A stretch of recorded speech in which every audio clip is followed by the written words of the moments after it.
Hi friends, അസ്സലാമു അലൈക്കും. അപ്പോൾ ഇന്ന് ഞാൻ നമ്മുടെ എറണാകുളം ജില്ലയിലെ മാഞ്ഞാലി എന്ന് പറയുന്ന സ്ഥലത്തുള്ള നല്ല ടേസ്റ്റി ആയിട്ടുള്ള ബിരിയാണീൻ്റെ റെസിപ്പി ആയിട്ടാണ് വന്നത്. നല്ല അടിപൊളി ടേസ്റ്റാണ് കേട്ടോ. പെട്ടെന്ന് തന്നെ നമുക്ക് ഉണ്ടാക്കാം. പിന്നെ അതുപോലെ തന്നെ ഗസ്റ്റെല്ലാം വരുന്ന സമയത്ത് തന്നെ നമുക്ക് ഉണ്ടാക്കി കൊടുക്കാനും നല്ല ടേസ്റ്റി ആയിട്ടുള്ളൊരു ബിരിയാണിയും കൂടിയാണിത്. പിന്നെ ഇത് ചോറ് വേറെയും പിന്നെ അതുപോലെ തന്നെ മസാല വേറെയാണ്. നമുക്ക് ദം ചെയ്യേണ്ട ഒരു പണിയുമില്ല. അതുകൊണ്ടാണ് ഞാൻ പറഞ്ഞത് ഗസ്റ്റിന് വരുന്ന സമയത്ത് നമുക്ക് പെട്ടെന്ന് തന്നെ ഉണ്ടാക്കി കൊടുക്കാമെന്ന്. അതുപോലെ തന്നെ കഴിക്കാനും നല്ല ടേസ്റ്റാണ്. അപ്പോൾ നമുക്കിതെങ്ങനെയാണ് ഉണ്ടാക്കുന്നത് നോക്കാം.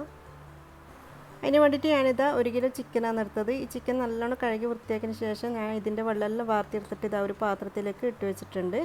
ഇനി നമുക്കിതൊന്ന് മാരിനേറ്റ് ചെയ്ത് വെക്കണം. അപ്പോൾ ഇതിലേക്ക് മസാല ഇട്ട് കൊടുക്കാൻ വേണ്ടിയിട്ട് ഞാനിതാ 1.5 ടേബിൾ സ്പൂൺ മുളക് പൊടി, പിന്നെ 1/2 ടീസ്പൂൺ മഞ്ഞൾപ്പൊടി, ഒരു പുളിനാരങ്ങൻ്റെ നീര്, പിന്നെ ആവശ്യത്തിന് ഉപ്പും ചേർത്തിട്ട് നല്ലോണം ഒന്ന് മിക്സ് ചെയ്തെടുക്കാം.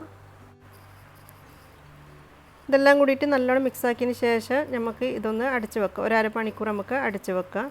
അതിന് ശേഷം ഈ ചിക്കൻ വേവിച്ചിട്ടാണ് നമ്മൾ ഫ്രൈ ചെയ്തെടുക്കുന്നത്. അപ്പോൾ ഞാനിതാ ചിക്കനിൽ നല്ലോണം മസാല തേച്ച് പിടിപ്പിച്ചിട്ടുണ്ട്. നമുക്കിത് അടച്ച് വെക്കാം.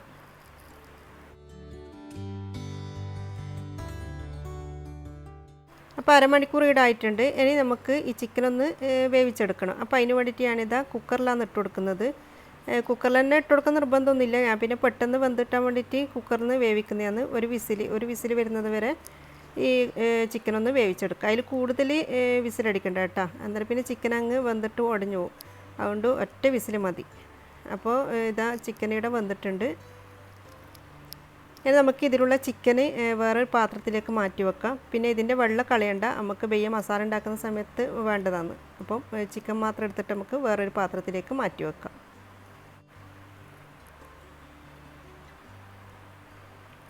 അപ്പോൾ ഞാൻ ചിക്കന് വേറൊരു പാത്രത്തിലേക്ക് മാറ്റി വെച്ചിട്ടുണ്ട്. അതുപോലെ തന്നെ ചിക്കൻ വേവിച്ച വെള്ളവും ഞാൻ മാറ്റി വെച്ചിട്ടുണ്ട്.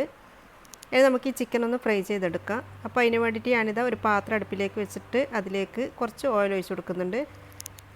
ഒരു 3 ടേബിൾ സ്പൂൺ ഓയിൽ മതി കേട്ടോ. എന്നിട്ട് 2 ടേബിൾ സ്പൂണ് RKG ഒഴിച്ച് കൊടുക്കുക. എന്നിട്ട് ഇതിലാണ് നമ്മൾ ഈ ചിക്കൻ ഫ്രൈ ചെയ്തെടുക്കുന്നത്. നല്ല ടേസ്റ്റാണ് കേട്ടോ ഇങ്ങനെ ചിക്കൻ ഫ്രൈ ചെയ്തെടുക്കുമ്പോൾ. RKG ഓയിലും കൂടിയിട്ട് മിക്സ് ആക്കിയിട്ട് ഇങ്ങനെ ഫ്രൈ ചെയ്തെടുക്കുമ്പോൾ നല്ല ടേസ്റ്റാണ്. ഇനി ഇതിലുള്ള ചിക്കനെല്ലാം നമുക്ക് ഇതുപോലെ തിരിച്ച് മറിച്ചിട്ട് ഫ്രൈ ആയതിനു ശേഷം ഇതൊരു പാത്രത്തിലേക്ക് മാറ്റി വെക്കാം. എന്നിട്ട് നമ്മൾ ഇനി മസാല വാട്ടിയെടുക്കുന്നത് ഈ എണ്ണയിൽ തന്നെയാണ് കേട്ടോ. ഈ എണ്ണ നമ്മൾ കളയണ്ട, ഈ എണ്ണയിൽ തന്നെയാണ് നമ്മൾ മസാല വാട്ടിയെടുക്കുന്നത്. അപ്പോൾ നമ്മൾ ചിക്കൻ ഇവിടെ ഫ്രൈ ചെയ്തെടുത്തിട്ടുണ്ട്. ഇനി നമുക്ക് ഈ ചിക്കൻ പൊരിച്ച എണ്ണയിൽ തന്നെ ആദ്യം കുറച്ച് കറിവേപ്പില ഇട്ട് കൊടുക്കാം. ഇനി ഈ കറിവേപ്പില മൊരിഞ്ഞ് വരുന്ന സമയത്ത് വേണം നമ്മൾ ഇതിലേക്ക് ഉള്ളി ഇട്ട് കൊടുക്കാൻ. ഞാനിവിടെ 3 വലിയ ഉള്ളിയാണ് എടുത്തത്. 3 വലിയ ഉള്ളി നീളത്തിലരിഞ്ഞത്. ഇതും കൂടി ഇതിലേക്ക് ഇട്ട് കൊടുക്കുക. ഇനി ഉള്ളി നല്ലോണം ഒന്ന് വാട്ടിയെടുക്കുക. ഉള്ളി നല്ലോണം വാട്ടിയെടുക്കണേ, നല്ല സോഫ്റ്റായിട്ട് വരുന്നവരെ വാട്ടിയെടുക്കുക. ഉള്ളി പെട്ടെന്ന് വാടി കിട്ടാൻ വേണ്ടിയിട്ട് നമുക്ക് ഇതിലേക്ക് കുറച്ച് ഉപ്പ് ചേർത്ത് കൊടുക്കാം.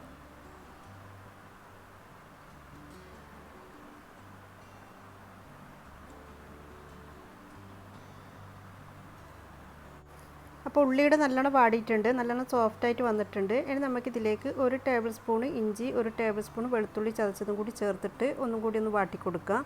ഇതിൻ്റെ ഒരു പച്ചമുളക് മാറുന്നത് വരെ ഒന്ന് വാട്ടിക്കൊടുക്കുക. പിന്നെ നമ്മൾ ഇതിൽ പച്ചമുളക് ചതച്ചിട്ടൊന്നും ചേർത്ത് കൊടുക്കുന്നില്ല. ഞാനിവിടെ 2 പച്ചമുളക് മുഴുവനായിട്ടാണ് ചേർത്ത് കൊടുക്കുന്നത്. ഇതിൽ അത്യാവശ്യം എരിവെല്ലാം ഉണ്ട്, അതുകൊണ്ട് പച്ചമുളക് ഇടണം നിർബന്ധമൊന്നുമില്ല. പിന്നെ അതിൻ്റെ ഒരു ഫ്ലേവർ ഇട്ടാൻ വേണ്ടിയിട്ട് ഞാൻ 2 എണ്ണം ഇട്ടുകൊടുത്തതാണ്.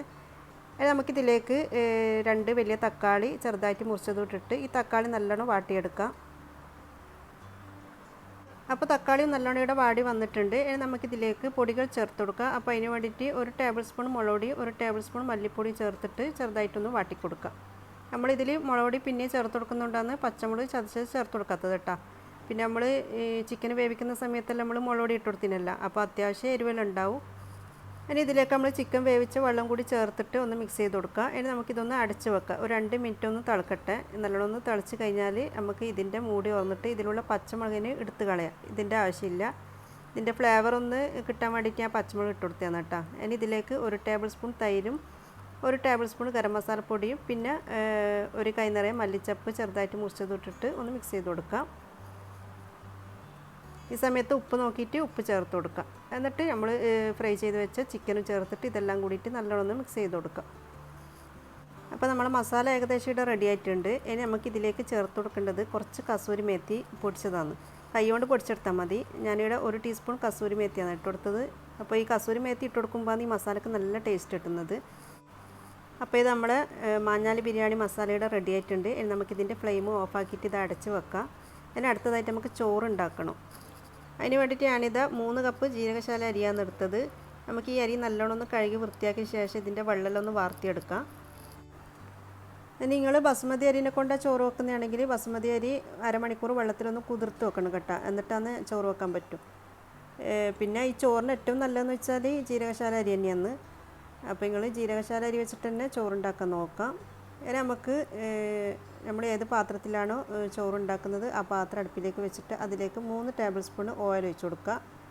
അതിന് 3 ടേബിൾ സ്പൂൺ ആർക്കജും കൂടി ഇതിലേക്ക് ചേർത്ത് കൊടുക്കാം. നെയ്യ് ചൂടാതിന് ശേഷം നമുക്ക് ഇതിലേക്ക് തന്നെ ചേർത്ത് കൊടുക്കേണ്ടത് ഒരു 5 ഏലക്കായും പിന്നെ ഒരു 3-4 പീസ് ചെറിയ കഷ്ണം പട്ടയും പിന്നെ 5 ഗ്രാമ്പും ഇട്ട് കൊടുക്കുക. പിന്നെ നിങ്ങളുടെ കയ്യിൽ തക്കോലുണ്ടെങ്കിൽ 2 തക്കോൽ ഇട്ട് കൊടുത്ത്, എൻ്റെ കയ്യിൽ അതില്ലാത്തതുകൊണ്ട് ഞാൻ ഇട്ട് കൊടുത്തിട്ടില്ല. എന്നിട്ട് ഇതിലേക്ക് ഒരു ഉള്ളി നേരിയതായിട്ട് മുറിച്ചത് ഇട്ട് കൊടുക്കാം. പിന്നെ ഈ ഉള്ളി ചെറുതായിട്ടൊന്ന് വാട്ടിക്കൊടുക്കുക. ഇനി ചോറിന് നല്ലൊരു ടേസ്റ്റ് കിട്ടാൻ വേണ്ടിയിട്ട് ഞാൻ ഇതിലേക്ക് 1/2 ടീസ്പൂണ് ഇഞ്ചി ചതച്ചതും 1/2 ടീസ്പൂൺ വെളുത്തുള്ളി ചതച്ചും കൂടി ചേർത്ത് കൊടുക്കുന്നുണ്ട്. ഇതും കൂടി ചേർത്ത് കൊടുത്തതിന് ശേഷം ചെറുതായിട്ടൊന്ന് വീണ്ടും വാട്ടി കൊടുക്കാം. പിന്നെ ഉള്ളി കരിഞ്ഞു വേണ്ടേ, ഉള്ളി കരിഞ്ഞു പോയാൽ ചോറിൻ്റെ കളർ മാറിയിട്ട് പിന്നെ ടേസ്റ്റ് വ്യത്യാസം ഉണ്ടാവും. അതുകൊണ്ട് അതൊന്ന് ശ്രദ്ധിക്കുക. നമുക്കിതിലേക്ക് വെള്ളം ഒഴിച്ച് കൊടുക്കാം. ഞാൻ 3 കപ്പ് അരിയല്ല എടുത്തത്. 3 കപ്പ് അരിക്ക് ഞാൻ 5 കപ്പ് വെള്ളമാണ് ഒഴിച്ച് കൊടുക്കുന്നത്. 4.5 കപ്പ് വെള്ളമാണ് ഒഴിച്ച് കൊടുക്കേണ്ടത്. പക്ഷേ 5 കപ്പ് ഒഴിച്ച് കൊടുത്തട്ടാ, അപ്പോൾ ചോറ് നല്ല സോഫ്റ്റ് കിട്ടും.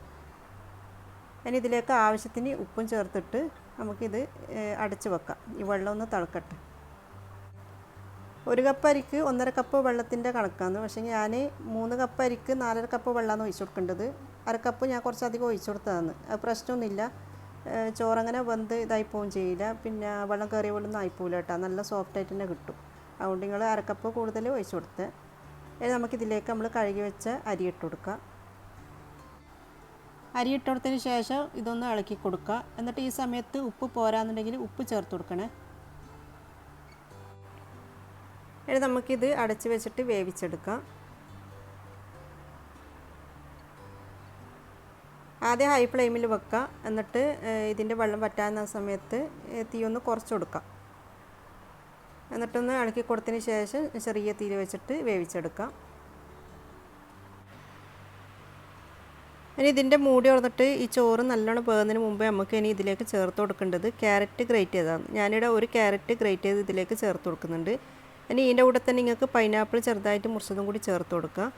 ഞാൻ അതിൻ്റെ ഫ്ലേവർ ഇഷ്ടമല്ലാത്തതുകൊണ്ട് ചേർത്ത് കൊടുക്കുന്നില്ല. നിങ്ങൾക്ക് വേണമെന്നുണ്ടെങ്കിൽ ചേർത്ത് കൊടുക്കുക കേട്ടോ. മാഞ്ഞാലി ബിരിയാണീൻ്റെ ഒറിജിനൽ ടേസ്റ്റ് പൈനാപ്പിളും കൂടി ചേർത്ത് കൊടുക്കുമ്പോഴാണ്. പക്ഷേങ്കിൽ പൈനാപ്പിളിൻ്റെ ഫ്ലേവർ ഇഷ്ടമല്ലാത്തവർക്ക് അത് ഒഴിവാക്കുക. ക്യാരറ്റ് മാത്രം ചേർത്ത് കൊടുത്താലും മതി. നമുക്കിതൊന്ന് ഫുള്ളായിട്ട് വേവിച്ചെടുക്കാം. ഈ ചോറ് ഫുള്ളായിട്ട് വേവിച്ചെടുക്കാം. അപ്പോൾ ഇതാ നമ്മുടെ ചോറിടെ റെഡി ആയിട്ടുണ്ട്. നല്ല പാകത്തിന് വെന്തിട്ട് നല്ല സോഫ്റ്റായിട്ട് കിട്ടിയിട്ടുണ്ട്. നിങ്ങൾ ചോറ് വെക്കുന്ന സമയത്ത് 1 കപ്പ് അരി എടുക്കുന്നതാണെങ്കിൽ 1.25 കപ്പ് വരെ നിങ്ങൾക്ക് വെള്ളം ഒഴിച്ച് കൊടുക്കുക കേട്ടോ. അപ്പോൾ നിങ്ങൾക്ക് നല്ല സോഫ്റ്റായിട്ടുള്ള ചോറ് കിട്ടും. ഇനി നമുക്കിതെങ്ങനെയാണ് വിളമ്പുന്നതെന്ന് നോക്കാം. ഇതുപോലത്തെ ഒരു ബൗൾ എടുക്കുക. എന്നിട്ട് അതിലേക്ക് കുറച്ച് പൊരിച്ച ഉള്ളിയും കുറച്ച് ചെറുതായിട്ട് മുറിച്ച മല്ലിച്ചപ്പ് ഇട്ട് കൊടുക്കുക. എന്നിട്ട് ഇതിൻ്റെ മേലെ ചോറിട്ടിട്ട് ഒന്ന് സെറ്റായി കൊടുക്കുക. ഇതുപോലെ ഒന്ന് നല്ലോണം കുറച്ച് അമർത്തിയിട്ടൊന്ന് സെറ്റായി കൊടുക്കുക. എന്നിട്ട് വേറൊരു പ്ലേറ്റിലേക്ക് ഇത് കമഴ്ത്തിയിട്ട് കൊടുക്കുക. അപ്പോൾ കണ്ടില്ല, നല്ല മൊഞ്ചിൽ കിട്ടിയിട്ട് ഇനി നമുക്കിതിൻ്റെ സൈഡിലാണ് നമ്മൾ മസാല ഇട്ട് കൊടുക്കുന്നത്, നമ്മൾ ഉണ്ടാക്കി വെച്ച ചിക്കൻ മസാല. അപ്പോൾ ഇത് നമ്മുടെ മാഞ്ഞാലി ബിരിയാണിയുടെ റെഡി ആയിട്ടുണ്ട്. അപ്പോൾ എന്തായാലും നിങ്ങളൊന്ന് ട്രൈ ചെയ്ത് നോക്കുക. നല്ല ടേസ്റ്റാണ്, വെറുതെ പറയുന്നല്ല കേട്ടോ, അത്രയും നല്ല ടേസ്റ്റാണ്. അപ്പോൾ എന്തായാലും ട്രൈ ചെയ്ത് നോക്കിയിട്ട് ഫീഡ്ബാക്ക് അറിയിക്കുക.